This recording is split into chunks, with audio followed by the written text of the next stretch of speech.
То сдержанная, то неудержимо страстная. Она даже паузу на сцене умудрялась сыграть ярко и с чувством. Коми Мордюкова, так назвал ее один из советских режиссеров, который приезжал как-то в Сыктывкар. Такая же сильная, с внутренним стержнем.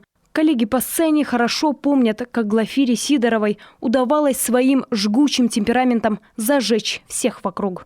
И вот этот темперамент, она сильнее, я эмоциональнее, она эмоциональнее, я еще.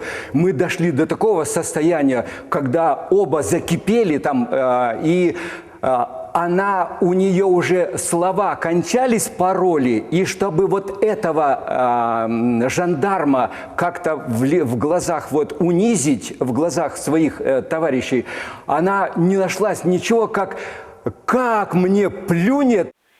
Любовь к театру Сидоровой передалась от родителей. Когда в Сыктывкаре появился профессиональный театр, они даже переехали из села Палевицы в город. Отец поступил в оркестр, мать стала контролером. С тех пор Глафира Петровна жила только сценой, поэтому для нее было счастьем, когда ее взяли в национальную студию при ГИТИС. Пришла, боже мой, приоделась, у подружки платье попросила.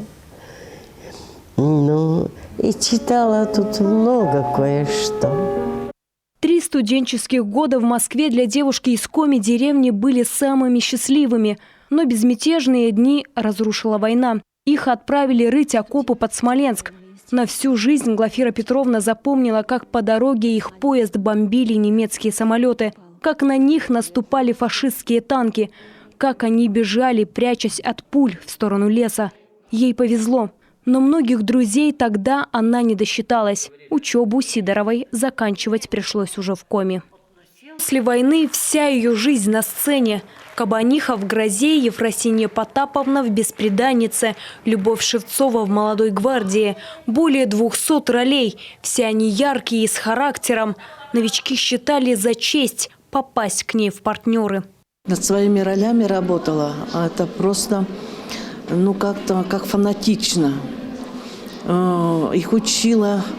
Она приходила на спектакль за несколько часов. Сидела в гримуборной, повторяла.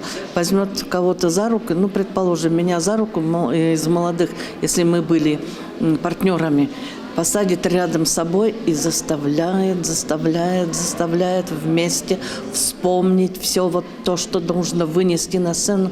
И поэтому, может быть, с этого нам легче было сразу выходить на сцену, потому что ты уже знал, чего от тебя хотят. Прическа, кружевные перчатки на руках, наряд. Словно она не уходила из театра, которому прослужила больше полувека.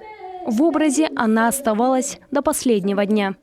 Для всего театрального мира ее уход – это невосполнимая утрата и прощание с историей целой эпохи, бурной и неповторимой.